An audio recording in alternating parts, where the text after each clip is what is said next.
button. And I'd like to welcome everyone to the SnoValley Chamber After Hours. Thank you for joining. My name is Earl Bell, serve as the board president of the Chamber this year, and joining me in hosting this meeting is Kelly Coughlin, our executive director. And we would love to invite our business members to start sharing stories in a few minutes. I want to introduce the elected officials who are joining us on the call. I want to give them an opportunity to share some comments, but the reason they're here today is to listen to you all. The business community, I know, is hurting. I've personally spoken to 57 business owners in the last week.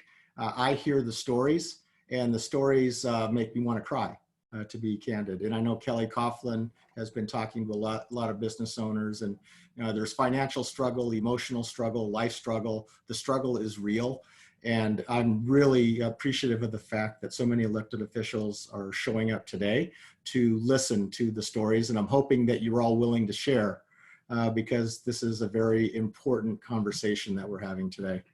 I'm going to go through my list and compare it to who I see on screen. And what I'd like to do one at a time is just go down my roster.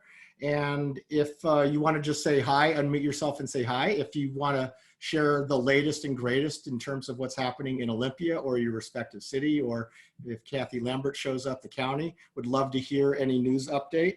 And we'll just go through the informational introduction round.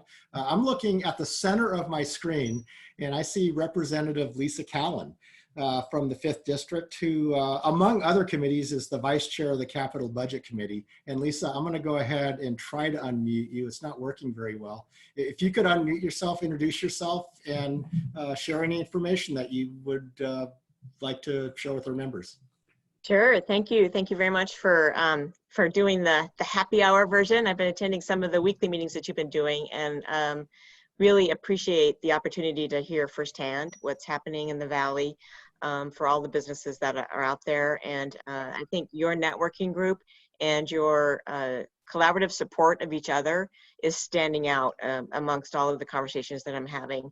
And so I just really appreciate what you guys are doing for each other. And I wanted to make sure and greatly appreciate Representative Springer coming to the table, because that's one of the new pieces of information that I'm going to let him dive into more, at least from my perspective, and that is the bipartisan work group that's really going to be looking and starting to work on what we're talking about in terms of economic recovery or phase back, or what does this all look like.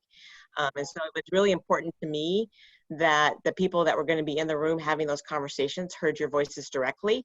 And so that's why I wanted to make sure that Representative Springer was here along with Representative Ramos, but who's ever at that table in there with the executive branch and our various labor groups and all of those conversations that that you guys got to have your frontline voice there. So thank you.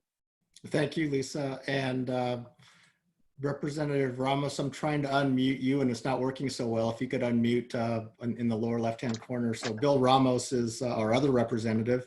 He is a member of the Transportation Committee and is the Assistant Majority Whip. And I have to know what the Assistant Majority Whip is. That just sounds so fancy. Yeah, welcome and please share. Well, welcome. Thanks for having me here. It's great.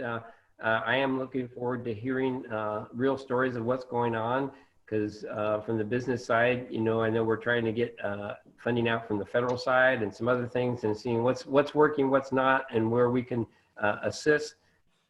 So really want to hear what's going on with you all, and where we might be able to do some things to assist things getting out faster. So that's the main thing. Assistant Majority Whip, that's really comes to play when we're on the floor. And we're working with folks and what we're bringing to the floor, and how votes are going or not going, and really kind of keeping tabs on that. So making sure things we want to try to pass, we have enough votes to pass. Thank you for clarifying, and thank you for your service. I am going to, Larry, I've unmuted you, so hopefully you can hear me.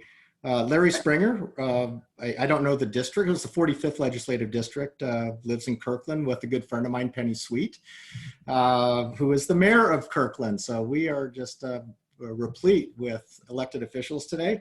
Larry serves on the I'll try that again, Appropriations Committee, Finance Committee, and is the Deputy Majority Leader. So Representative Springer, thank you for joining us today and would love to hear what's on your mind. Well, thanks for having us, Earl. And Penny says hi, Earl. Yay! She was helping me try to unmute you all here, and we were not very successful. And for the record, that was not my dog that was barking. Somebody else has a barking dog. Fair enough. Thank you for clarifying. So to really cut right to the case here, there are 3 balls that are being juggled at the moment. One clearly is the effort to simply get the virus under control, the public health aspect of the crisis that we're in. One of the other balls in the air is the notion that in very short order, we will have probably a devastating revenue report for the state on the basis of the economy downturn. And I don't want to be alarmist, but most of us think it's going to make 2009 pale. The numbers out there are pretty ugly. So given that ball in the air, the third ball in the air is, are there some steps we can take now or in the very near future that helps blunt that revenue deficit that we know is coming? And that really means, are there certain business sectors that we can restart, that we could see if there is a way to get them back working, given appropriate public health guidelines to ensure public worker safety and the public safety. And so I'm the lead for our caucus with a team of folks who are looking at what some of those business entities might be, how they might be able to be restarted, and then to deliver that message in a really bipartisan way. And I have to say that the House Republicans, they have their team as well, headed by Representative Mossbrucker and Barkas. And we've each created lists of those businesses we think are worthy of consideration, and they are remarkably similar. So I think we're in a position to deliver a message to the governor, we hope by the end of this week, but likely the early part of next week, a very bipartisan, agreed to list of businesses that we would advocate that the governor consider reopening. The list, depending on who you talk to, one of the dynamics here is whatever member in my caucus I talk to, they have their favorite list of 3. And if we try to do all of that, we'd have a list of 30, and that's not feasible. So we're trying to vet what works and what probably doesn't work. I'll give you an example. The highest one on everybody's list is to try and restart home construction, particularly single-family homes. We think we can do that. Enormous pressure from groups of very, very small independent contractors, the classic example of which are hairdressers. We simply do not know how that can work, have not figured that one out, just because of the proximity required there. So you have competing public health interests that affect what businesses you can actually recommend. So that's the process we're in. Happy to share any of what those groups are that are at least on the list at the moment. So. Well, what I'd like to do, Larry, if it's okay with you, is go through the rest of the introductions. And at this time, I'll invite people who have questions to go ahead and drop them into the chat box. And once we get through the introductions, then I'd like to open it up for Q&A. And then additionally, if you are a small business owner and you want to share your story with this audience, that would be fabulous. Just remember that I am recording this and we will be posting this to the Facebook page. So just wanted to put that out there. Next on the list, I saw Council Member Kathy Lambert. Where are you, Kathy? There you are. Hi there. I was able to unmute you. Welcome. Kathy Lambert holds council position number 3 in the King County Council, is a tireless champion for the Valley, and I'm so pleased to see you here today, Kathy. Welcome. Thank you. Thank you. It's good to be here. So happy Wednesday to everybody. So yes, Larry, I will send you an email I got from a hairdresser, not my hairdresser. I haven't talked to her because I was afraid if she found out I cut my own hair, she would kill me. So I haven't talked to her. But this other lady figured out how it could be done. So I'll send you what she sent me. So that might be helpful. Yeah, I'm just glad to be here and hearing what's going on and looking at different grants. And I was on the phone this morning with the White House, and they're just talking about how much money is being sent out in as fast as they possibly can do it. So that was pretty exciting. One of the things that they talked about that I'm very glad somebody's finally talking about it is that they're really working now as we come out of this wraparound services that has to do with mental health and being able to look at what are we going to do about mental health. And they're coming out with a new information packet on that.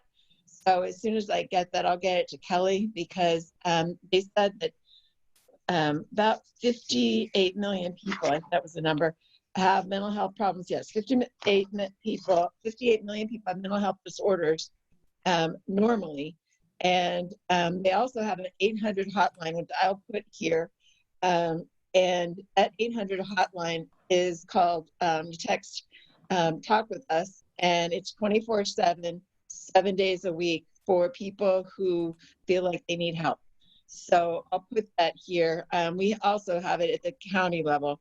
But I think, having one phone number doesn't work, try another one, because lots of times people are saying they don't always get through on the first one. So anyway, I was very happy to see that because that is a very important thing that we're going to have to deal with, especially in our seniors. I can't tell you how many senior centers people are telling me that the seniors are just so depressed, and that's just frightening. So anyway, as you know, on my Facebook page, I've been putting out jokes as much as possible to kind of levy it up. So thank you for sharing and for all you do. Thank you, Kathy. Thank you for being here. What I'd like to do now is invite Snoqualmie Mayor Matt Larson to unmute if he hasn't already and share what's going on at the city. Did we lose the mayor? Son of a gun. Well, I know that Rob McFarland was going to join us, the mayor of North Bend. I don't see that he's on the call. He's going to be here in about a few minutes. They're doing something else. Fair enough. I see from the city of North Bend, we have Council Member Mary Miller on the call. Mary, did you want to unmute yourself and introduce yourself and share whatever information you'd like to share? Everybody, can you hear me? Oh, yeah. Okay, good. It's a pleasure to be here. Thank you for the invitation today. It's wonderful to see all your faces, and I'm very interested in hearing what everybody has to say. Very interested. I am a small business owner, a longtime photographer in the Valley here specifically. What I'm seeing directly hit our industry is, well, I'm an event photographer, so you can only imagine what that meant. So my whole summer is completely flipped. Into fall, and I worry about my brides and grooms, of course, and their concerns, and the mental health issues surrounding this is I'm seeing a lot and hearing a lot from many people in town, and I'm very concerned for other small businesses in this area as well. So although I'm usually at home, I'm often out with a camera. I'll be very clear about that. I'm often with handwear and a face mask. But when I started a project called Alone Together a couple of weeks ago, specifically to not only take pictures of people and how they were coping with the situation, but also to provide a little bit of hope for people as well. And then I popped those pictures onto Facebook for people to enjoy and pass along. So that's been a way for me to cope with any type of distress about my career or other careers going on while keeping my my practice in effect. But it's allowed me to enter into conversations from a distance, of course, and hear some of the stories that I wouldn't be hearing otherwise. So it's been valuable all in all. So wonderful to be here. Thank you. Thank you, Mary. Let's see, Mayor Larson, you're back online. If you could unmute, please, and share whatever you'd like to share. Thank you, Earl. Well, just an update, quick update. Monday night, the council did approve an ordinance that allows us to defer B&O tax collections and waive any late fees on that. That's added to the same we've done on city utilities to defer those and waive any late fees. And we've also committed that no one's going to be cut off from their water or other city utilities during this crisis. I've also mentioned to a number of you who have joined during the week that many of the city staff are working from home. Those who or continue to do their work in the field, if they're an essential worker, those that cannot continue to do their work from home, we've been trying to repurpose and retool or direct in ways that would assist the community. Nicole Weeby, our events coordinator, is an example of that. We're not doing a whole lot of city events right now, so we've essentially devoted her time to assist Kelly Coughlin and the business community and the Chamber of Commerce in their efforts. Nicole's work with Joan Plague, our public information officer, communications coordinator, to push as much information, everything we can find, all that information we've been culling together and putting on the city's website. So if you haven't found other sources, go there. You could always just drop information to me if you're having a hard time finding any of that, and I'll send you a link. She's done things like the Get It To Go program. I actually created a logo for Shopping with Folks logo, got an article in the 425 magazine.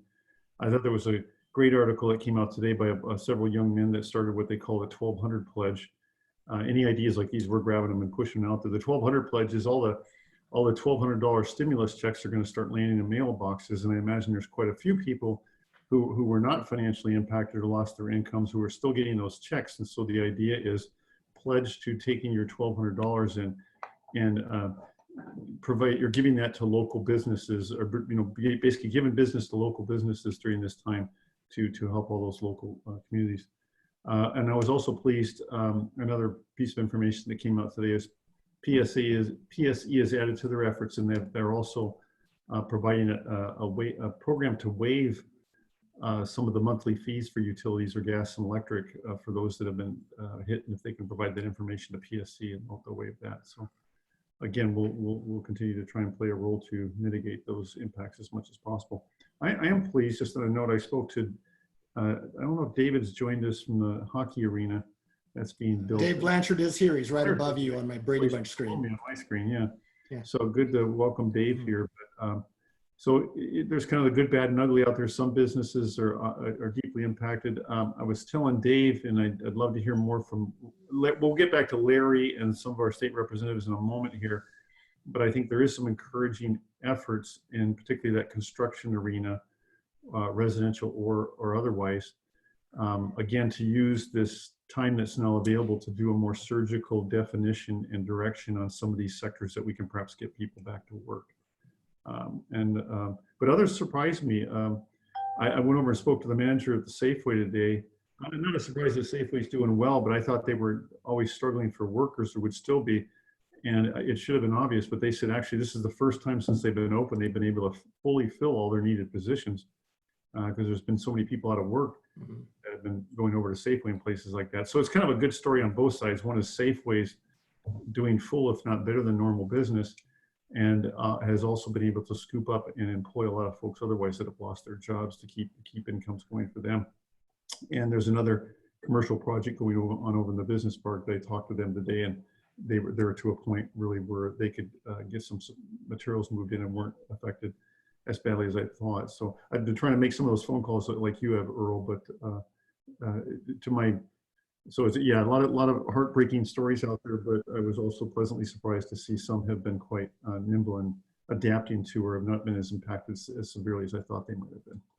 I think the positive news tends to make its way into social media, because it's inspiring to see companies like Luke Talbot at Compass Outdoor Adventures and what he's been able to do to bring a little fun to the Valley while coming up with new product to launch with his business. But what you don't hear and see are the stories of struggle. Nobody likes to talk about the struggles in their lives and their business. Hoping we can get some of those stories shared today. And when Mayor McFarland shows up, I'd like to give him a couple of minutes, but in the meantime, and Kelly, I'm going to tee you up pretty soon, but I want to introduce a couple of our board members that are on the call today. Pete Nelson is here. Pete is the owner of Treehouse Point, the host of the show Treehouse Masters, and has another business called Nelson Treehouse and Supply. Pete, if you wouldn't mind unmuting yourself and just saying hi to everyone and sharing a little bit about what's going on with your business for the benefit of everyone listening, I would appreciate that. Thank you, Earl, and great to be with you guys tonight. I'm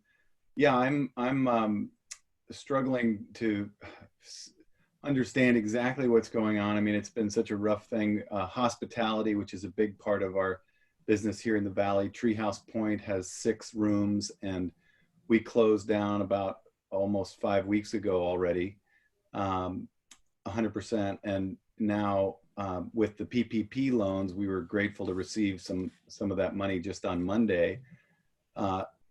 Interesting situation is that we've asked a few people to come back, being that that's the purpose for this, is to bring people off of the unemployment payroll and get them back onto your payroll. And there are several people that we've talked to ask if they'd come back, and we're struggling with what they're making on the unemployment and this supposed $600 check that's coming. It's been rumored that they're going to add to the unemployment compensation with an additional $600. So, we love the people, the staff that we have over there, but they're really struggling to understand whether coming back is a good thing for them financially. We're essentially trying to make work at the hotel, do some deep cleaning, planning, get people back on the payroll. So that's an interesting effect that we're discovering here just in the last 24 hours, that we're kind of puzzled with what to do.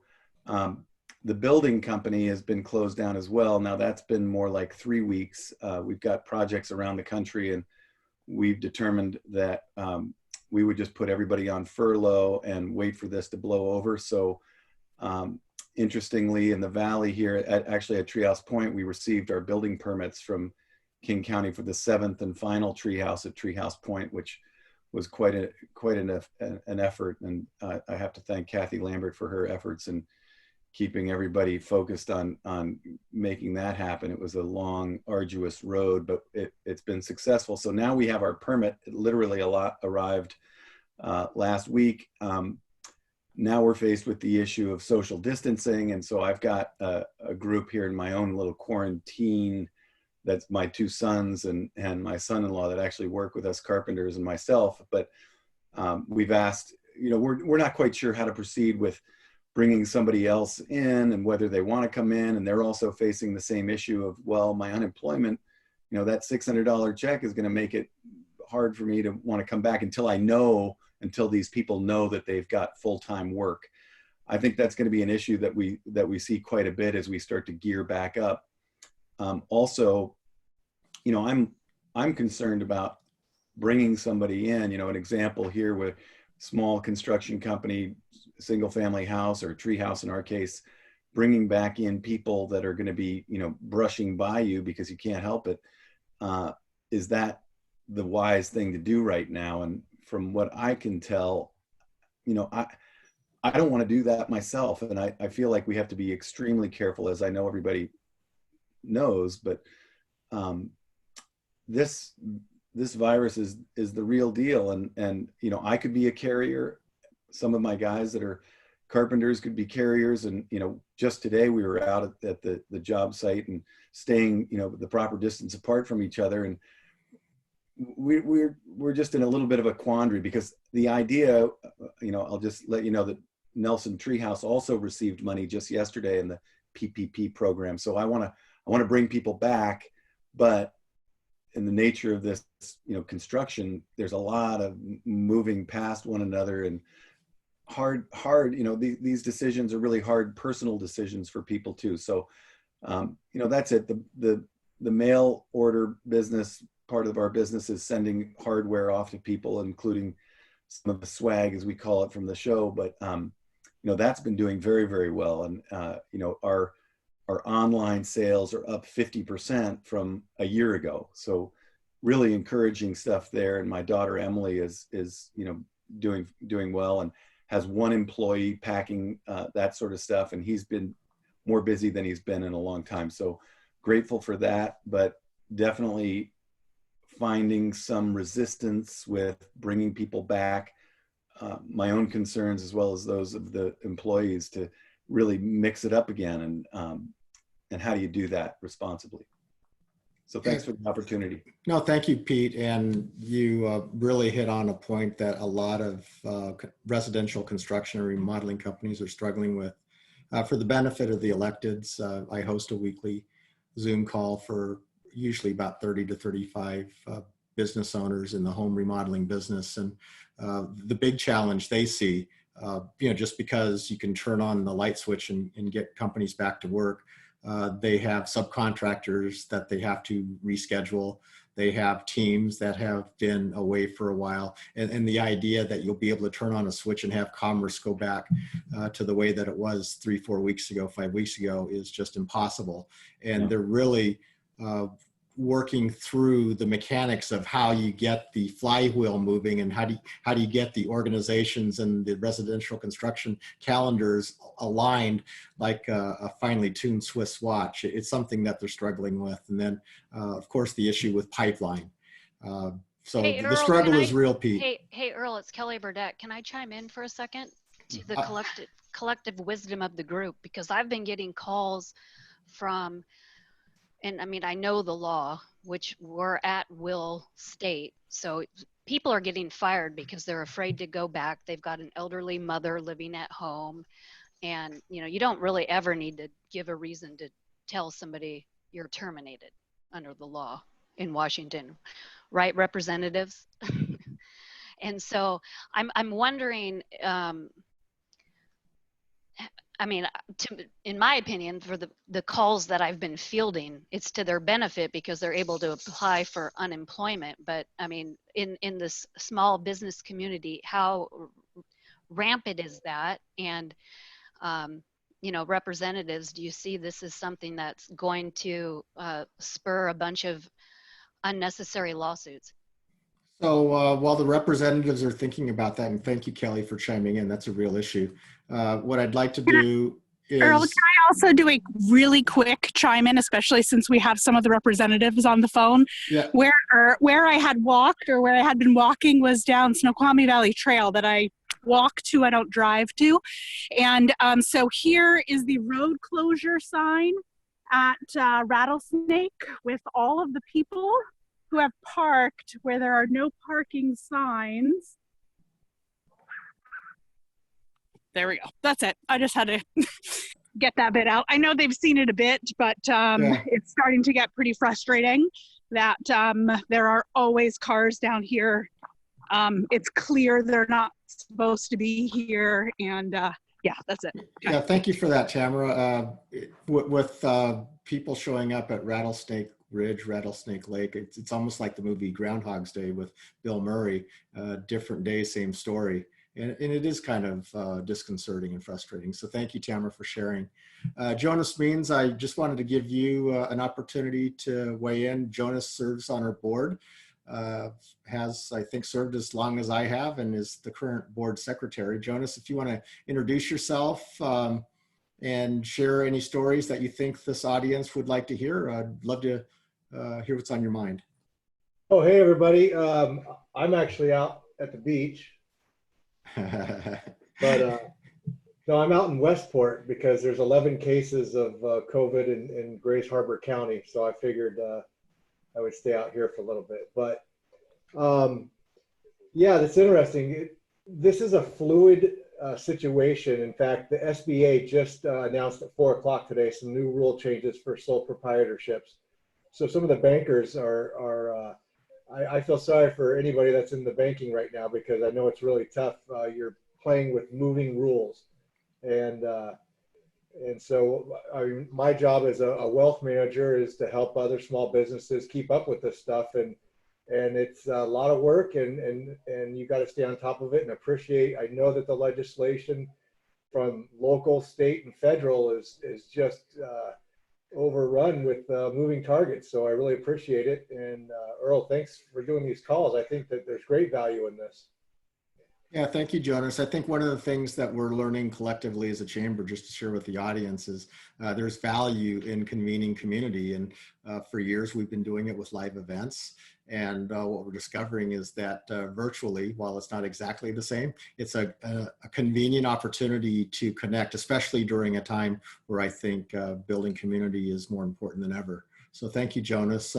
I see joining us, at least on my screen in the lower right-hand corner, is Rob McFarland, the Mayor of North Bend. Mr. Mayor, welcome. I'm going to try to unmute you. You are unmuted. Welcome. And thank you, thank you, Earl. I see you're sporting a nice new look there. You know, this is my stay-at-home beard, and it comes off the moment the order's lifted. So we'll see how long it gets. The struggle is real. I'm 56 years old. This is the first beard I've ever grown. Wow. Wow. We're inviting all of the electeds, Rob, just to share what's going on in respective jurisdictions. So for you, City of North Bend, is there anything you'd like to share with the group today? Well, first thing I should share with you, if I can get it into the picture, is that I have made sure that I'm having an appropriate afternoon wine. What are we calling this? The wine? Yeah. Yep. So I've got my yellow, my pearl and stone, and my convergence zone all here with me. I managed to get by QFC, pick up some cheese. My North Bend bakery, I would have had some bread, but I ate all of that. So I've just got down to crackers. So taking care of our community as best I can. So I don't have the advantage of having to heard the reports from the others. So I'll put it in your hands, Earl, to ask the questions. What are you hearing? What do you want to know? Well, I think what I'll do now, we're just going through the introduction stage, Rob. I'll go ahead and put you on mute. Okay. Thank you again for joining us, and look forward to having your active participation as we get through the rest of this. Sandy Ramsey is with Heritage Bank. Sandy, I'm going to ask you, I've got you on deck. I'd like Kelly Coughlin to unmute herself. And Kelly, if you would mind, just as the voice of the chamber, you're our executive director. You are, I would guess, 12 to 13 hours a day, either participating in calls like this. You're talking with a lot of the electeds that are on the phone, probably spending more time than usual with Jill Green and Nicole Weeby and Bree Kever, and I'm guessing. Thank you to the three of you for being so supportive of Kelly. If you just wouldn't mind sharing, as broad as you'd like to go or as narrow you would like to go, what's going on in the business community? What do the electeds that are here today need to hear from you? One of the greatest things that I've had the most phone calls on in the past couple of days is how in the heck can they get SBA loans for that PPP if their bankers will not help them or are not offering the loan. It seems to be the biggest concern for the majority of them. They're panicked, and the money's running out really fast. So I can see that, but they didn't have one of the banks. They didn't bank with one of the banks that actually allowed them to get a loan from them. And I don't think people understand that those PPP loans were coming from the banks and not from the government. I think people misunderstood that completely. That's been probably one of the biggest issues. I get so many calls on that every single day. And then the other banks, because they're trying to take care of their customers first that they've had for all these years, are not taking on new customers. So that's been a huge issue. And I think, I don't know, I think that's the biggest part. Okay, can I ask a general question? And restaurant and bars would be an example of businesses that are dramatically and negatively impacted. Mm-hmm. Would you mind just painting a picture based on what you're hearing, recognizing we're not surveying our members, but we're talking to a lot of our members. What can we expect to see in terms of reductions in gross revenues and for the folks running our cities and representing us at the state level? What's going to be the drop in revenue? So one of the biggest issues with our restaurants here, and most everyone on here knows that we have such a high rent rate, a leasing rate. So the majority of these people make very small margins of profit on being a restaurant, which I know most of you guys know that. majority of the ones that I've talked to are down 75%. Some of them are down to 80%, which is really scary. They can't even pay their rent. Their landlords are not giving them their break that they would hope they would have gotten. So that seems to be a huge issue. And so once this is over, they're not coming back. That's a huge problem. And I'd like to joke and say I'm not a very smart guy, but I do have a master's degree in common sense. And if you run for a sustained period of time where revenue is down 70 or 80%, even if funding were to come later to help blunt the trauma from this, there are going to be a lot of companies that aren't coming back. And we're real big in promoting a healthy economy and tourism. And when you have a lot of businesses that are shut down, it's good for neither. It's bad for community, it's bad for business, it's bad for tourism. And for those of us running states and cities, it's hard when your revenue base dramatically decreases. So thank you, Kelly, for sharing. I would love... one other thing I wanted to say really quick, please, yes. Earl, one of the other issues that we're having with our nonprofits, we were thankful that the state gave the $5 million for the grants, but again, that wasn't nonprofits. We're not supposed to get it. And then us as a chambers, we're in a lot of different groups with all the chambers throughout the whole entire state. We can't get the PPP because we're 501c6. So here we are helping like crazy, and we don't have any other opportunity to receive any help.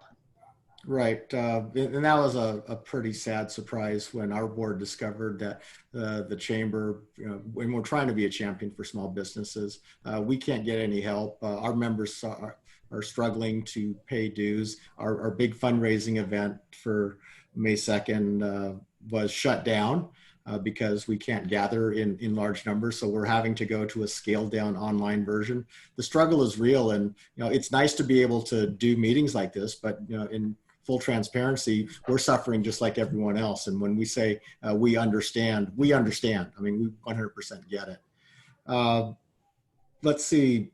Thank you, Lisa, Representative Callan, for reminding me that Catherine Ross is on the line. On her screen, it said Catherine, and apologies, completely got lost on me. If you wouldn't mind unmuting yourself, and if there's anything that you'd like to share that maybe Matt Larson didn't mention on behalf of the city of Snoqualmie, that would be great. Okay, hello, can you hear me? Absolutely. Okay. No, I think Mayor Larson summed it up pretty well. I'm just interested in hearing the stories from our local businesses and what the impact is on you. And so that as a council, we can come up with, other ways that we can help our business community. Thank you for that. Kelly, you mentioned something that is real. Landlords in the Snoqualmie and North Bend area are, to generally be speaking, haven't been as supportive in working with tenants as the tenants would have liked. I think that's a fair way of characterizing it. I do want to thank Mayors Larson and McFarland for writing a joint letter that went out to the landlords in the cities in North Bend. They had asked the landlords to proactively reach out to tenants and be as accommodating as they could, recognizing landlords have to make payments too to the bank. And this is a shared economic shutdown. I mean, we're all struggling through this, and I just appreciate the fact that the two mayors thought that it was important enough to put out a joint communication, recognizing that as a valley, purpose of this call, we're all in this together. So thank you, Mayor Larson and Mayor McFarland. Let's see, Sandy, where are you, Sandy Ramsey? If you can unmute yourself. Sandy Ramsey is a business banker with Heritage Bank, and I would like her to share a little information. And Luke Maruziak, I'm going to have you on deck from SnoValley Dream Factory. Sandy, would you just mind sharing for the electeds in particular your experience being on the banker side, trying to help your bank customers get funding through the SBA programs? Well, it's been quite the experience. In my 40+ years of banking, this is a first. It's a first. We're as a bank as a whole, I think there's 800 employees. There's over 300 people just designated to this project here, trying to get the money out. And it's been, and as Jonas was saying, is that SBA does, they've changed their rules every, yeah, at the final hour. So especially with the sole proprietorships, that just, like I said, that came out at 4 o'clock today. So that kind of put another like, oh gosh, we gotta correct our applications. But yeah, it's, I think Heritage Bank alone is well over 3,000 applicants, and just trying to get the money out to the clients, because once they get SBA approval, the clock starts ticking. You have 10 days from that approval date, and that's 10 actual days to get the money into their account. But so it's been, there have been 10 and 12, 15-hour working days here trying to get this project out. But I did want to mention, because the banks, I just got an email that we're stopping tonight. Well, we stopped at 5 o'clock accepting applications. Now that might be just for a while, just so we can get caught up, because we're so overwhelmed, and then we'll start back up again. So please keep me in your email, or look me up, Heritage Bank, Sandra Ramsey, because we are accepting applications. Not just, they don't have to be our client. We opened it up to everybody here this last week. I think it was a Monday, but it's right now it's stopped. But I do also want to make sure that it's not just the PPP loans. There's the EIDL loans, the economic injury protection loans, the EIDL loans. Yes. So all these businesses, they need to go on the website and they apply directly to the SBA. Yes, it's an interest rate. For nonprofits, I think it's 2.75. For business, it's 3.75. Mm-hmm. But I did have a client, a restaurant. He applied. He got a PPP loan, and he just got $500,000. He was awarded. So it's out there. The restaurants can do it. They just need to fill out the application, and that money is for operations. That's not just for to keep people on the payroll.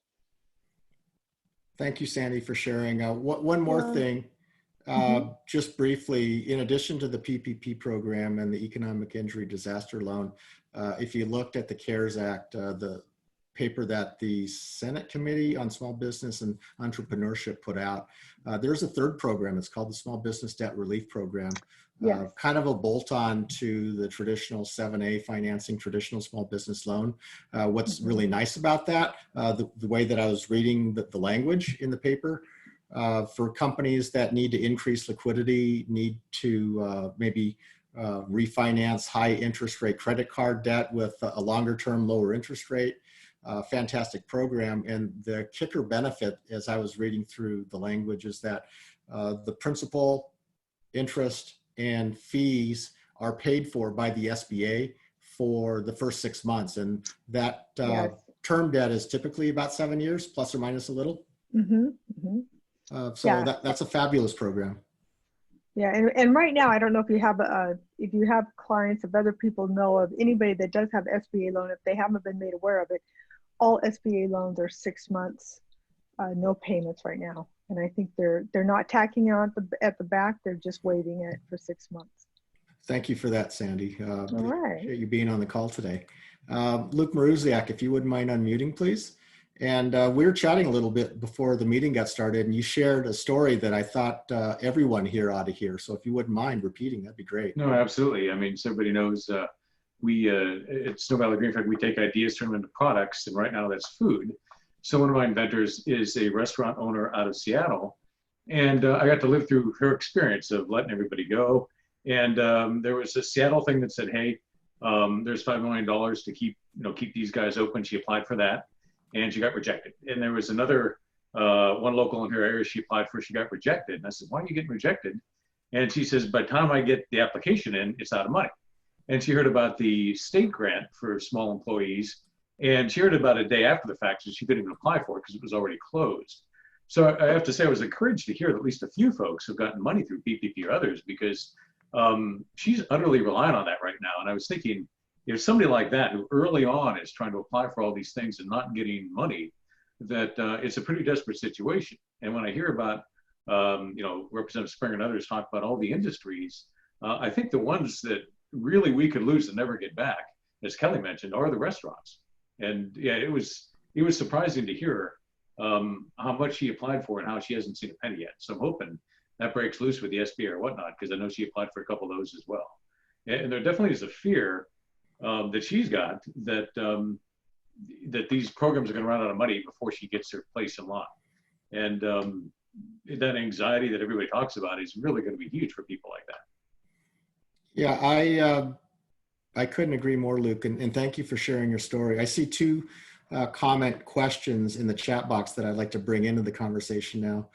Mayor McFarland asked if there were any businesses that have been successfully provided help. If you wouldn't mind unmuting yourself and sharing, that would be terrific. My landlord, I'm guessing that was about rent-related things. Rent or SBA financing, sure, anything. Oh, okay. So my landlord, after me getting a hold of him like multiple times, did finally give a half off rent, not for a couple of months, not, of course, not until after I had paid one of the months, but that was okay. But not off any of the like CAM or whatever they call it, like everybody seems to call it something different. So I was able to get that. Thank you. Has anyone been successful in getting funded for SBA financing? Can I make a comment on that, Earl? There was one fear actually that I didn't bring up that she had as well, is that what's that, Luke? Rents get deferred, but not relieved. I mean, so somebody gets their rent deferred for 2 months, but they're making 80% less revenue. There still is that fear that that big payment's still going to be due. So the rents are a huge issue for these guys as well. Yeah, and for the benefit of people listening on the call, typically with rent deferrals, one of two things typically happens. And again, every situation is different. One thing that you see with lease modifications is that the months that were deferred are just pushed to the tail end of the lease. That's one way to do it. Another way to do it is to take the amount of the total rent that was deferred and spreading it out over the remaining months of the lease. My general advice, not an attorney, not your business coach, but I would encourage you to think of it as a negotiation. And at the end of the day, I promise you that landlords don't want empty buildings. That is bad for their business. Can I say something, Earl? Sure. I can't see who's unmuted. Kathy from Carousel. Kathy from Carousel. Oh, So, terrific. Thank you very much, Kathy. I'm glad that you chimed in. Yeah, thank you for doing this. I really appreciate it. So I want to speak on behalf of Joelle.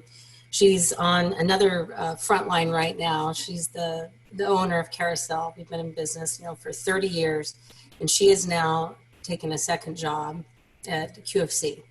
So that's where she's spending 40 hours of her time doing that right now, trying to see what we can do to continue to be in business for another possible 30 years. To speak to the rent, our landlord, the only thing that he said is that he will hold our check for 2 months. So he's going to be holding $10,000, and he's having no concession at all. I appreciate the mayors for writing the letter, for the cities, all the help, but he just said, thank you very much, and we will hold your check till the 1st of May. So like you were speaking to, with not being able to be open and getting the revenue, it's just going to be brutal. We have applied for all of the appropriate loans, still in process. And like everybody's talking about, it's just the red tape and the bog down. And by the time you get through, is there even going to be any money available? And,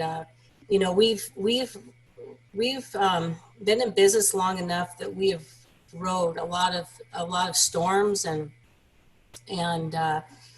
we went from a party store to a stationery store to doing beautiful wedding invitations, then to a gift shop. 28 years in Sammamish, and we were thrilled to come to downtown historic Snoqualmie. It's been an absolutely blessing. We've been so well received by the community, and I just hope that something can change. Now, we used to have the horses at the party store on the wall, and now we have the horses on our, we're selling wine now. We have the horse on the bottle of wine. the community support has been amazing. Today I tried to go out to the store. We're on the corner there on Railroad Avenue and King Street. And so I'm going to be writing some inspirational or some powerful messages on our windows, just thanking the community for all their support. And so if there's anything that you would like to see written on our windows, please let me know. The paint didn't work, so I had to call Curbside Michaels to get some new paint to try again tomorrow. So that's where Carousel is, and thank you. And thank you for doing this. Earl, No, Earl. I appreciate, just a minute, Matt. I appreciate the story and what you didn't share, family-owned business, right? Joelle's Absolutely, parents yeah. opened the business. Yep. I spent 90 minutes talking on the phone with her, trying to help her navigate the maze. And I tell you, 90 minutes, she touched my heart like no one can. Yeah, I'm unemployed, and I'm doing everything within my power to help and to provide for her. I'm fortunate enough that my husband's employed. She's a single mom of twins, and right. So I'm doing my best. Well, thank you. I appreciate you sharing the story. Yeah. Mayor Larson, you wanted to say something? Well, yeah, I just wanted to quickly add, I really feel like for businesses like Carousel, we've given a lot of attention to restaurants and hospitality, but at least in the cases of the restaurants and to a lesser degree, perhaps hospitality, they have been able to do pickup or curbside or delivery and maintain some level of activity. For small gift shops and businesses like Carousel, this is 100% loss or hammer for them, and so it's important we not forget them. The writing to the letter to the landlords, and perhaps we need to have more conversations about providing more teeth there. That's a pretty easy lift. It just doesn't. It's incomprehensible to me as to how the landlords don't see it profoundly in their best interest to do everything they can to sustain and assist their current tenants. I mean, if this thing's going to ride for 4 or 5 months, if you're going to go belly up and out of business, who do they think is going to come lining up to take over that space in the next 6 months to a year? And so the fastest way for them to get back up online with a rent-paying tenant is to work with the ones they have in there right now. And so, I just think it's appropriate for them to find ways to share that pain with you. I understand, as Earl said, they need to pay the bills, but I know Seattle and other jurisdictions are trying to put more teeth in that to actually legally require. I don't know that that's legally enforceable to require the tenants to waive rents or whatever, but that's probably some dubious territory. But anyway, just my 2 cents worth on that. I'm pleased to hear at least one of you was able to get a job to help, or pivot into like job at QFC as some employees did at Safeway to help mitigate some of that damage right now. And it would be a shame because it's just a perfect business for downtown Snoqualmie and what we needed. And I really fear for your survival. So a little bit of icing on that story, Mayor. Joelle is a single mom with twins, working 40 hours a week at a job while trying to keep her business going at 30 hours a week. And when you take that coupled with all of the uncertainty that's going on, discussion about being prudent in getting the economy restarted and not being identified as essential business, well, it's essential to her and it's essential to the community. And one of the things that I'm hoping we can impart today is these are real families with real lives. And I can appreciate how difficult it must be at a political level to try to do the right thing. And I recognize the stakes are high. But when you go down to the micro level and you're talking about people like this on a call today, the struggle is real and it is intense. I thank you both for your comments on behalf of Carousel. Because we're talking about the reality of what's happening with people and families, I want to invite Julie Swanberg-Jelm to share. She is a marriage and family therapist, and she's probably had a pretty unique perspective on how the shutdown has affected the mental health of the community. And I imagine that Kathy Lambert would be interested in what Julie has to say as well. So if you wouldn't mind sharing, that'd be great. I'd love to. You can hear me? If you could turn it up or get your mouth closer to the mic, that would be great. Okay. Let me know when you can hear me, please. Just barely, Julie. Rats. I tell you what, if you want to, I'll come back to you. I also see that Dave Blanchard's on the call as well. And I love meeting Dave. Dave's the general manager of Snow King Hockey. And we were supposed to get 2 sheets of ice up in the Bridge Business Park in the not too distant future. And Dave, I would love if you wouldn't mind unmuting and just sharing what's going on in your world. And I know the community is very interested in your project and what you're doing.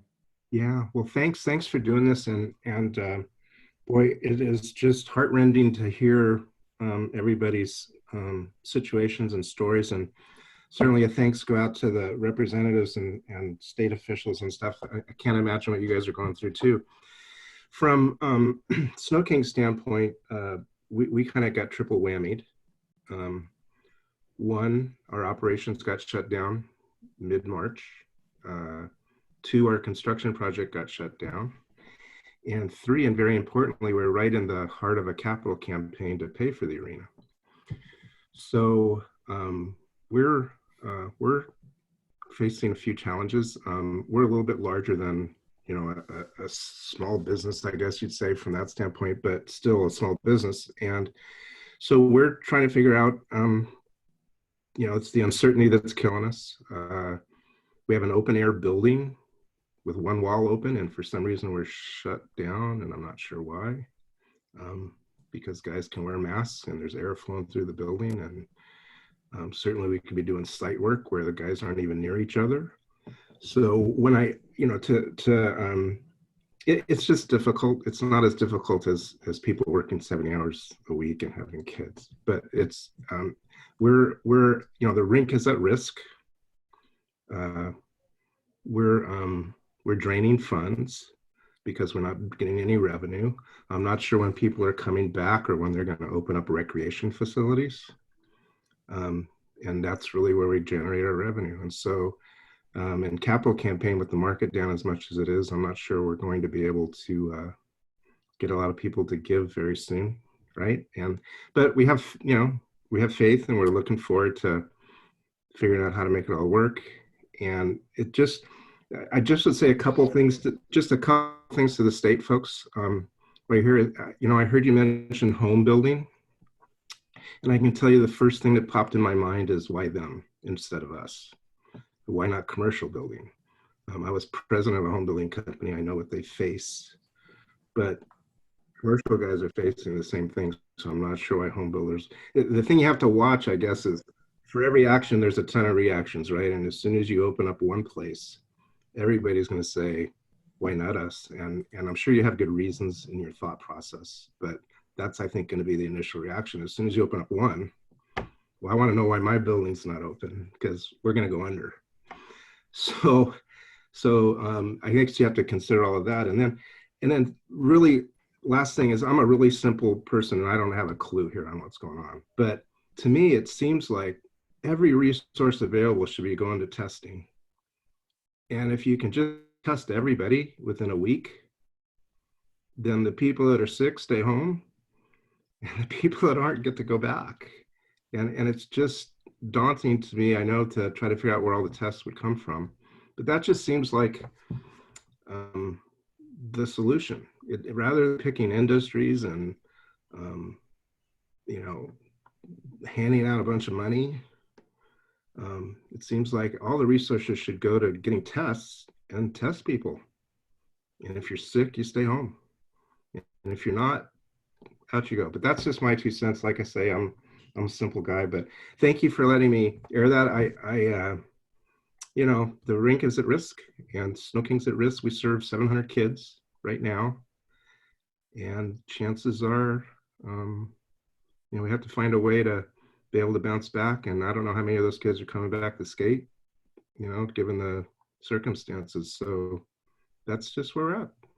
Thank you, Dave, for sharing. That's a difficult story, and I can't imagine the stress and the worry and the concern that surrounds your team. But you did just a remarkable job of describing the situation, and I appreciate you being on this call.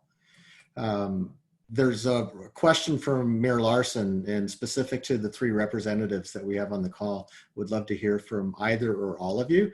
Larry, Lisa, and Bill, if you wouldn't mind unmuting. The mayor's interested, and I think a lot of us are interested in terms of the list of specific businesses being considered for getting back to work in round 1. And then the follow-up question that comes from me, I'm just wondering if there's ever been conversation within your task force about the big beginning date is day 1 and what the end date might look like, assuming things go reasonably well in terms of containing the pandemic. Would love to hear from any or all of you. Okay, I'll maybe jump in to start, and Lisa and Bill, just interrupt whenever you got a thought here to share.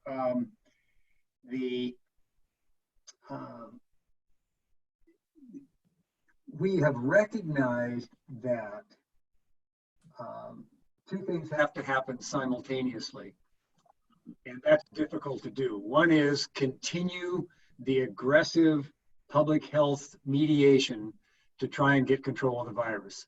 And that includes, as Dave just mentioned, extensive testing, testing and contract monitoring.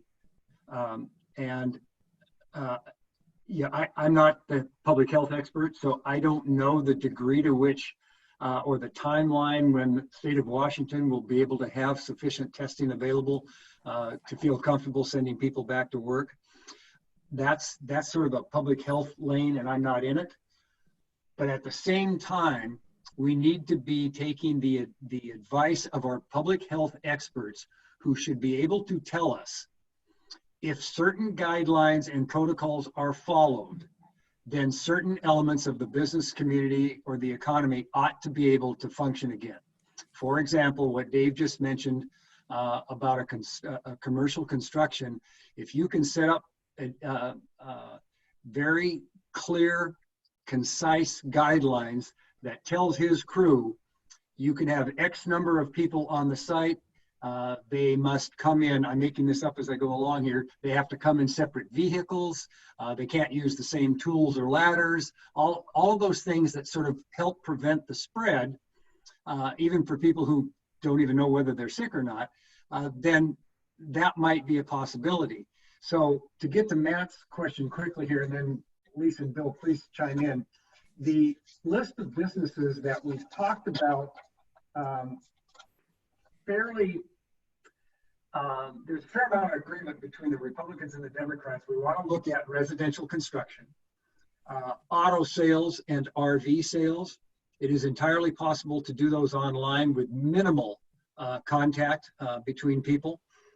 It won't return our auto sales quickly, but one of the guiding principles that I've tried to use is that given a state and a number of cities who essentially run on sales tax, let's put our efforts at bringing back those entities that produce a lot of sales tax.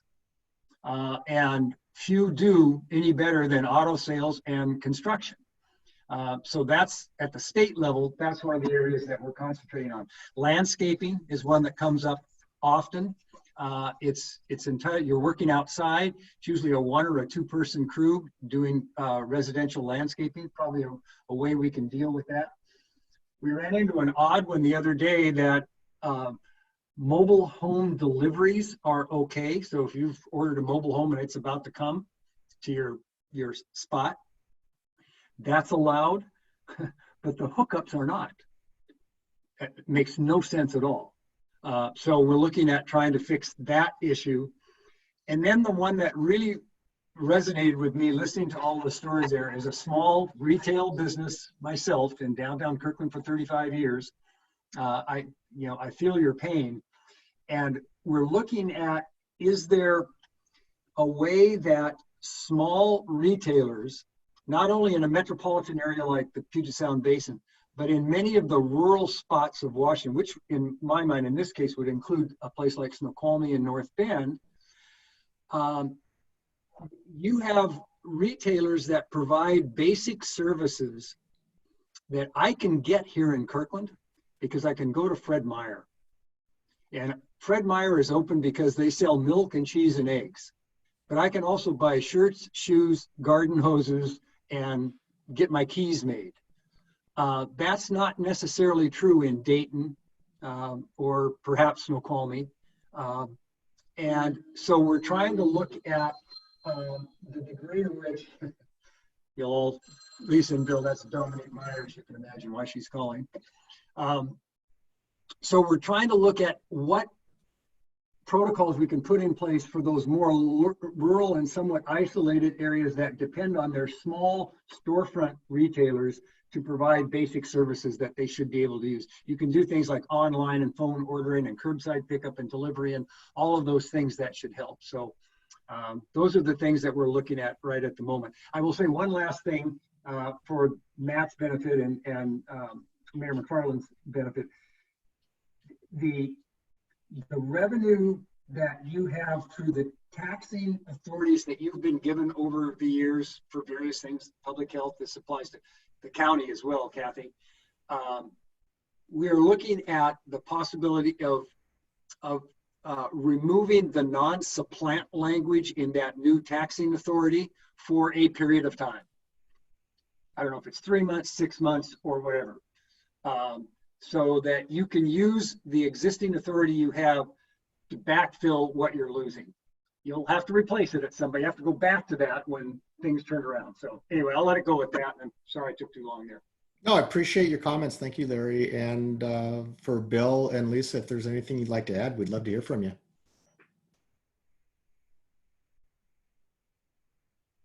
I think Larry's really covered it all, and he's on the lead on that, so he's got the best information. So I let that be for now. Okay, thank you. I would, I guess I would just add that, you know, Kelly mentioned a couple of things about, well, like the chambers having nowhere to go in terms of trying to find support and grant money, that type of thing. Also the C6, because of the C6 ruling. So there's that, and I've been trying to flag that up and run that up, not only at the state level, but also all of these issues that I'm hearing on the calls from a weekly basis, and then what I've heard today. I'm moving in, they're getting cataloged and, you know, they're tracked at the state level, but we're also trying to take it up to our federal delegation so that that's always getting fed into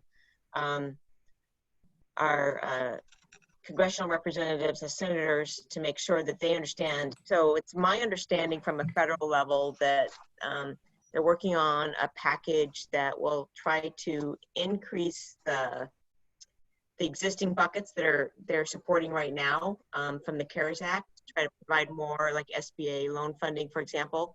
And then in May, another package that would be about adding additional buckets. So just from a federal perspective, that's kind of the two-way conversation that I've been having with the congressional representatives on that. I don't have any more detail than that, other than that was kind of the focus, that this month working to add more dollars in to those buckets that are already identified in the CARES Act, and then next month working to see if there's additional buckets that need to be supported and helped. So there's that element that I wanted to add in. And then I think from my perspective of trying to make sure that your voices are at the table, if you have a business or industry that wasn't listed by Representative Springer, that you think you have a pathway that could meet safe physical distancing, that you think has a way that could get back into business that we're not thinking about, we're just not aware of because we don't understand that business, we don't understand that industry, send that idea in, get it to us, and make sure that we understand so that we can kind of walk through that in our brains and we can have that conversation in the table and say, yeah, this is a category, this is an example that can help. And so I wanted to make sure that that was on the table. I took notes on everybody that spoke, so we can take some examples of how that was moving forward. And that was exactly why I wanted to have Representative Springer here, hearing you in person as well, so that he could have all of this right in his head and not have to read my handwriting.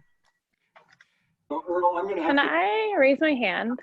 Hold on just a second, Kristen. What was that, Larry? I'm going to have to jump off the call because that call I just got was from our staff lead on this effort, and I need to go take that call. I do want to emphasize and reinforce what Lisa just said. It is really important that all of the businesses that have these experiences do share them with Bill and Lisa. They'll get them to me and our team because it's critical that we know what those are. So thanks for doing this, and we'll stay in touch if we can. All right. Thank you very much, Larry. Appreciate you taking the time. And not just what you're going through, but do exactly what Larry said when he said, give us ideas on how you think you can structure your business to address both the safety issues, to create a safe environment to address that as well, and get those ideas to Bill and Lisa as well.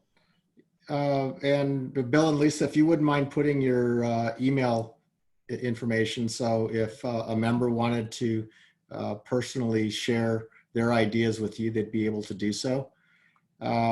Kristen, you wanted to say something? Yeah, thank you, Earl. Hi, everybody. My name is Kristen Tetwan, and I am a small business owner here in the Valley. And Lisa was just saying something about like business categorization, and I just really wanted to draw some attention to digital media delivery professionals. That encompasses photographers, social media marketing professionals, like film producers. I mean, there's this huge population of businesses that can help kind of educate these smaller retail businesses in how to kind of redeliver their business, repackage their businesses so that it's palatable for, you know, geography isn't an issue. So I just kind of wanted to raise that as kind of a conversation piece, if that makes sense. Thank you for that, Kristen. Anything, I'm imagining Bill and Lisa. I'm going to chime in real quick. Totally agree with her.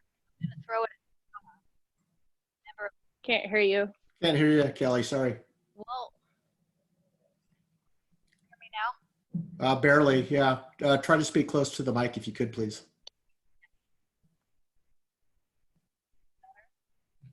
No. Nothing.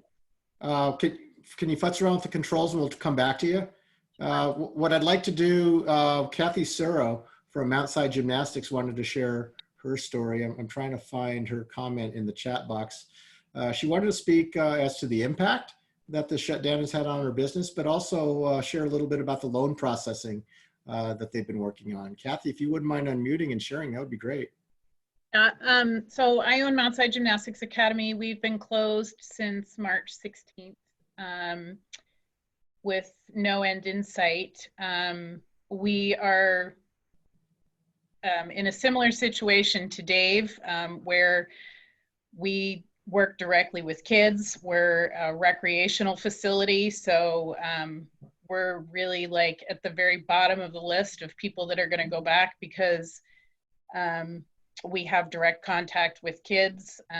We were serving 450 kids on March 10th.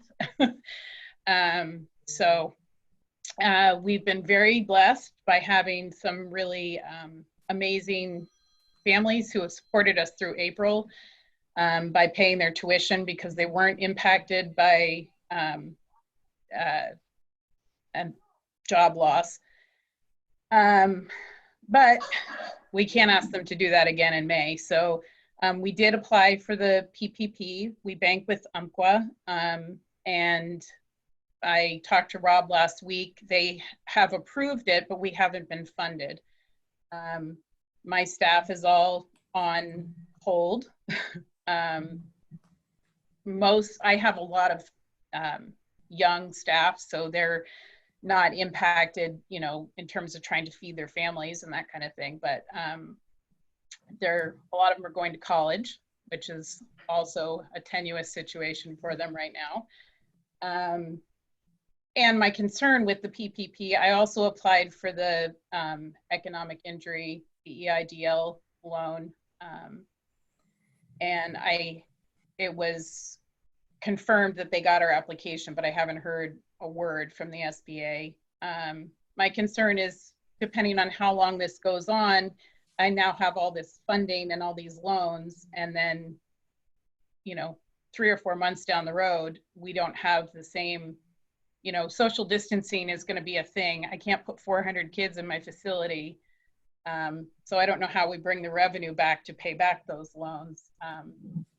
My staff is willing to, you know, hang in there, but it's pretty scary times. You know, I have 3 who are basically full-time, who feed their families, pay their rent, pay their mortgage. My landlord did say that they would work with us. We gave them a good faith payment for April because we had some funding from our families. So we're just trying to figure out how to move forward and what it might look like once we are given the go-ahead to bring some kids back in there. It's going to be a very different model. It's kind of like a health club. I don't know how you do that. So, but that's where I am. Thank you, Kathy. Yeah. You have an amazing business, and I can't imagine the stress that you're feeling, and I'm glad that you're working with Rob. Hopefully the small business debt relief program made sense in terms of at least the SBA would be able to make payments for a 6-month period of time. Yes, they did do that, which yeah. That was a huge help. We did already have a loan through the SBA, and Good. They are covering 6 months worth of payments for that. Perfect. Well, at least we were able to find you some small relief. Yeah. It's going to be a long road back. Yeah. What I want to do, Kelly Burdett, I've got you on deck in second, and Julie, it looks like you might want to try your mic again to see if it works. I do. Does that work? It's better. Yes, thank you. Okay, we're going to go with that. And I'll be really quick. As a mental health therapist, I've been noticing a trend. We are humans. We are pack animals. We live and support each other by being connected, by being able to be physically near each other. Our brains say we're safe. So we have established a system that is telling our brains we can't be safe because we can't get to our pack, and it's altering how people are thinking. And so people who have been confident and comfortable in broaching and looking at new ideas are becoming fearful and anxiety driven about the inability to make decisions, the inability to make choices, the inability to make a difference in how they live. That's a long-term effect that's going to be, ramifications are going to be later. And even as we've talked here, we're all small business owners, we're all entrepreneurs, we all have the spirit of, I can go out and do this. And if you listened, it was, I don't know what to do.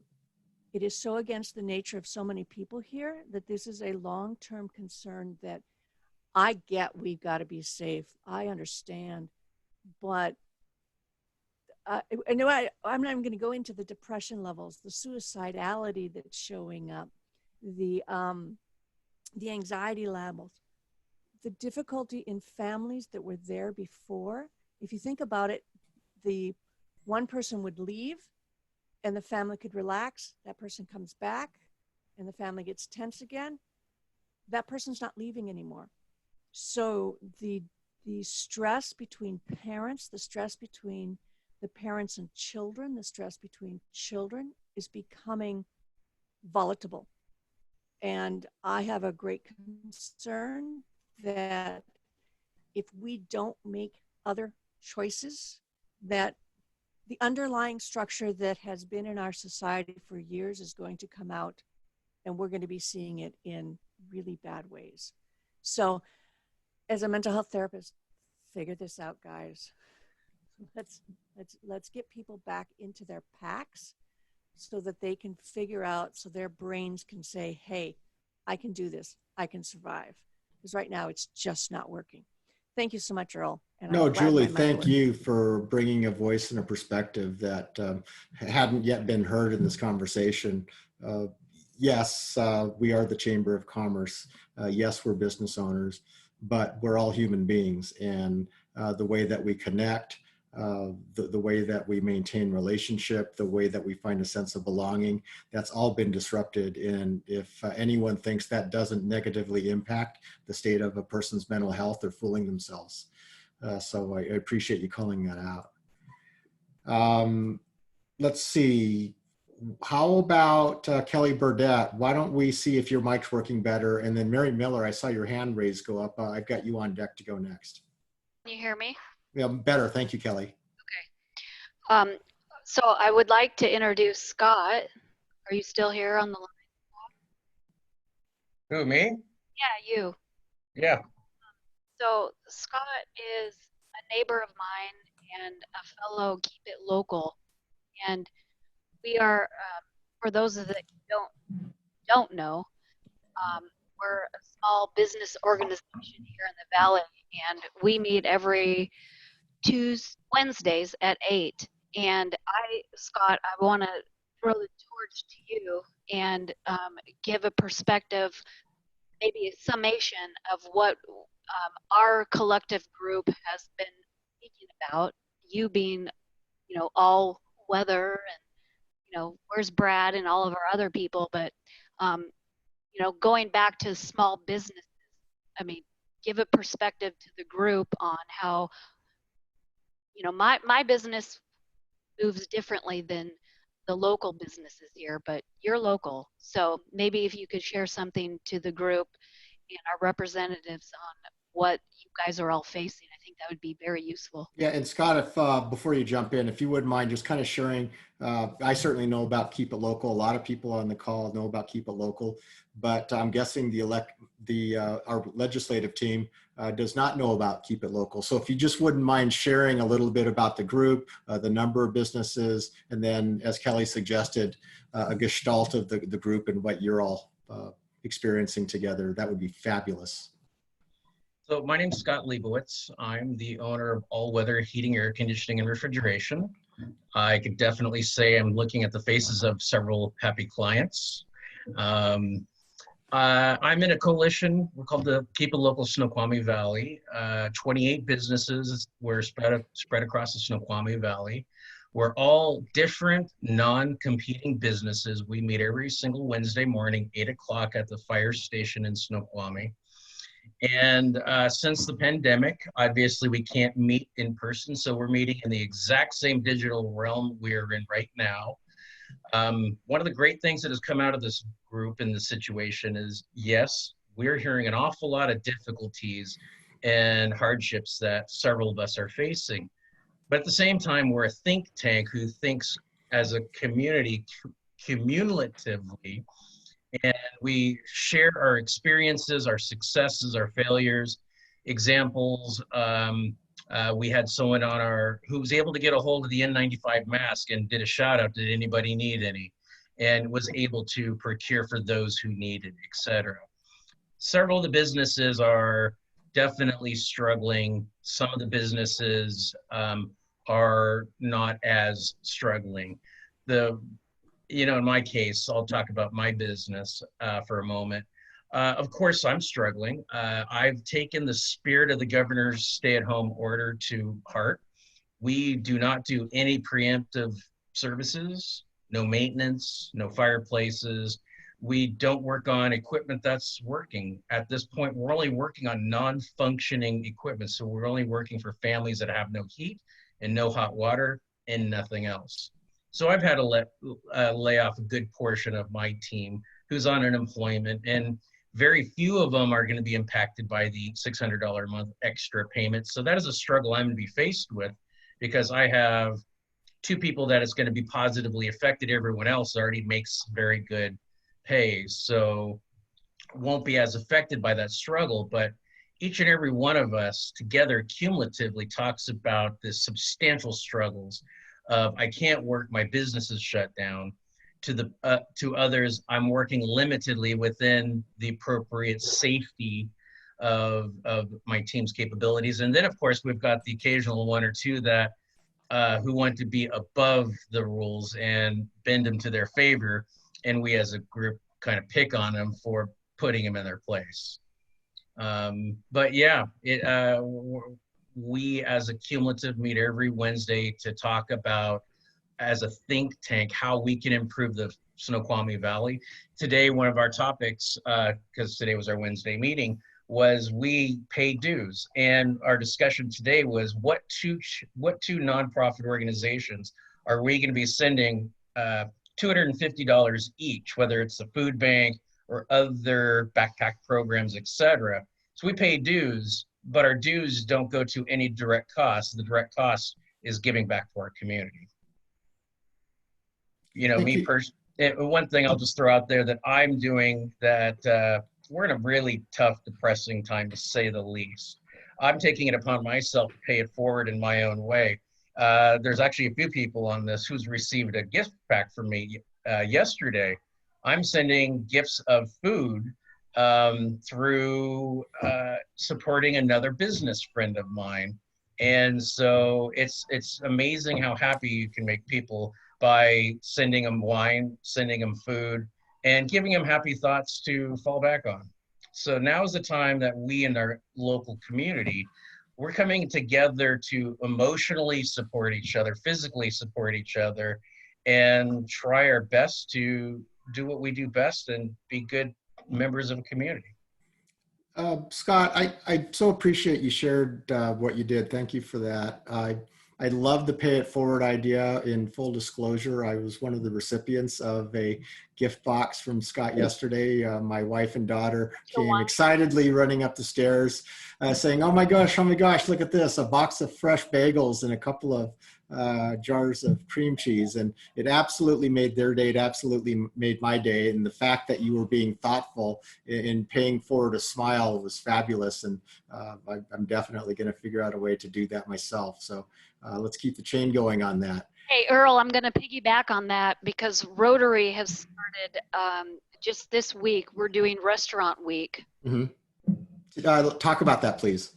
So I don't know where Jonas went, but we are nominating a local restaurant every week, and all of us Rotarians are going out, and we're either going to donate a gift certificate or purchase a dinner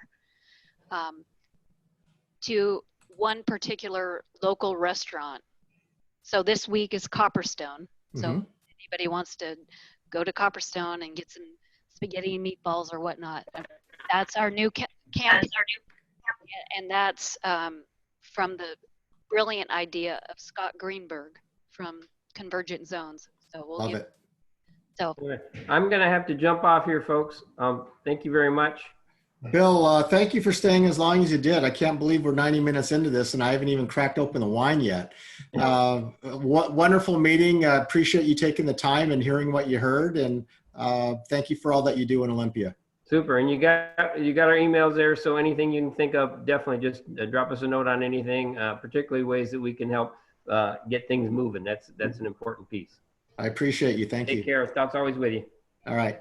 So bye-bye. Earl, yes. you want to give away some wine? Well, let's do about 5 more minutes and then we'll get into the giveaway. All right. Jill Green at 5:58 asked if I could give Mayor Rob a chance to share North Bend news. So Mayor McFarland, if there's anything you'd like to share. Jill, why'd you punt it? Your communication director is asking for you to jump on and share. I think he just messaged he left. Oh, no way. He just bugged out. Look at that. Jill, so what did Mayor It's on McFarland you, want to Jill. say? Okay, well, great. I sent him talking points. You know, we were just going to talk about the fact that the city has decided not to shut off the utilities. As Mayor Larson said, the city of Snoqualmie is not doing that as well. And they're also, we're waiving the fees for the utility bills. So if people have financial hardships, which we all know that we do right now, then hopefully that will help some of our utility customers. Also, we have created several web pages on our website that will help the businesses. One of them is an open business list that we keep updating. And Bree and I are joking back and forth that we are about on our 2000th, isn't that what we decided, Bree? Update. Kidding, but anyway, so anytime anyone has an update about their business, whether they're adding hours or if they need to close, then we try to keep it updated at least every day or two. Other business resources, Bree constantly sends out emails to different businesses, letting them know what they can get information on, and so how we can help them, but how the state can help, how federal government can help, sending resources to the business community. She does that every other day at least, so she's keeping on top of that. we're reaching out to all the organizations and asking for their needs. So, you know, this is a really challenging time, and we're just trying to figure out what we can do to help. And in the meantime, keeping our critical functions going for the city, the wastewater treatment, sewer, water, all those things that make the city work and that people rely on in our community. So that's kind of where we are. And I was hoping that Kathy Lambert was still on, but I think, did she jump off? Oh, she's still here. Hi, Kathy. Yeah. And again, I wanted to thank her because she was so gracious, and she had several masks. I don't even know how many, sent out to all the gas stations locally. I think she hit all of the Valley and to our local food bank and the Mount Si Senior Center. So again, a huge thank you to you. That was huge because it was something that that we saw as a need, but we weren't able to deliver. So I wanted to send a shout out to her. Hey, and I think that's all we have. Jill and Bree, so can you just tell the group what's happening on Monday? Because I got a late memo on the meeting of the cities. What's happening on Monday? I don't know State what of the cities, we're not there yet. Okay. We're So still are you waiting. talking about the State of the City address? Yeah.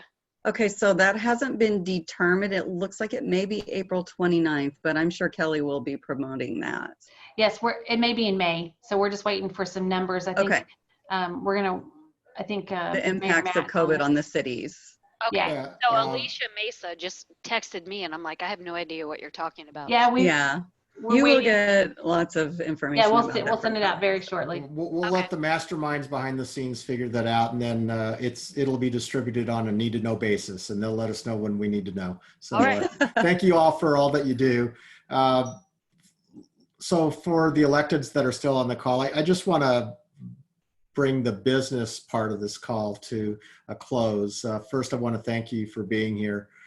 Two, while I listened to Representative Springer talk about getting businesses that drive tax revenue up running soon, I can totally respect and appreciate from a macro perspective wanting to make sure that the drivers of our economy, construction, residential, perhaps commercial, and auto dealerships, really important to find ways to get them open again so that the tax rolls and the revenue can roll in. I get that.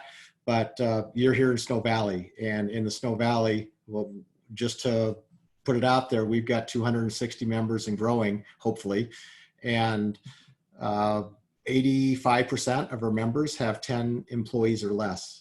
We are small business personified, and when you go and share stories about what's happening, and I would be willing to bet that outside of the three big counties, and I know we're part of King County, but we are sort of rural. Our economic composition is of small businesses. I'm looking at, where was it, Tamara Davidson. One of my biggest concerns right now is my business is too small and will not end up qualifying for enough in help, or that it'll be super difficult to repay by the time we need, which will be past our busy season. And Kathy Serro from Outside Gymnastics, I'll share 30-second update on one of my 57 calls. Wonderful business, in business for a few years, growing every year, executing on his 10-year plan, growing every year. Business is paralyzed. And we had a conversation on a Thursday, excuse me. And this business owner had a meeting scheduled with their bankruptcy attorney on Monday.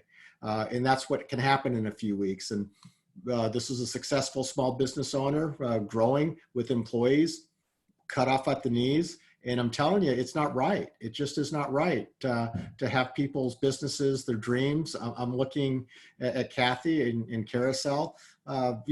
This is the voice, and these are the businesses that you're here listening to today. And I just want to make sure that when you go back to Olympia or when you go back to King County Council, you're speaking on behalf of our community. We live in an incredible place. We have amazing business owners. They do wonderful things. And you listen to Scott Leibowitz sharing examples of how we try to come together as a community and we try to support each other. We need your help.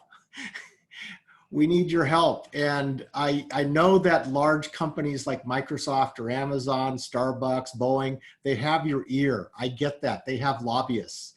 We just happen to have some very caring representatives and a very caring couple of mayors who showed up today because you care about us. And I would just implore that you take your caring in your heart and you somehow turn it into action so that our businesses can survive out here. So on that super duper positive note, a call for action and ask for help. That concludes the business part of the call. I honestly thought that this would take 30 to 45 minutes, and it completely energized me, the fact that there were so many people that wanted to share, so many people that wanted to listen, that we have 25 people still here on the call. Absolutely fabulous. And Kelly had a great idea. I think it's time to give away a bottle of wine or 2 or 3. Kelly, I'm wondering, what are you thinking? How should we do this? Cecilia, did you want to say something? No, I was just saying hi to Monica. Oh, that's great. Okay, I'll put you back on mute. All right, Kelly, what are we doing?